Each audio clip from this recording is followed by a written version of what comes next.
Pamätáš si niečo, čo nikdy neexistovalo? Predstav si, že si úplne istý niečím, čo si videl stovky krát.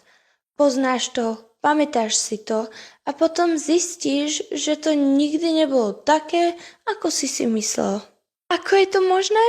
To sa volá Mandela efekt. Je to fenomén, pri ktorom si veľké množstvo ľudí pamätá rovnakú vec, ale ich spomienky sa nezhodujú s realitou. A najzvláštnejšie, tí ľudia si často myslia, že majú 100% pravdu. Názov vznikol po tom, čo si mnoho ľudí myslelo, že Nelson Mandela zomrel vo väzení v 80. rokoch. V skutočnosti však zomrel až v roku 2013.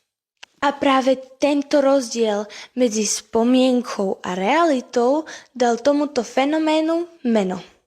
Ale teraz prídu tie zvláštne príklady. Pamätáš si logo KitKat s pomočkou? Veľa ľudí áno, ale nikdy tam nebola. Alebo malá postavička Pikachu, čierny koniec chvosta? Veľa ľudí tvrdí, že áno, ale nikdy ho nemala.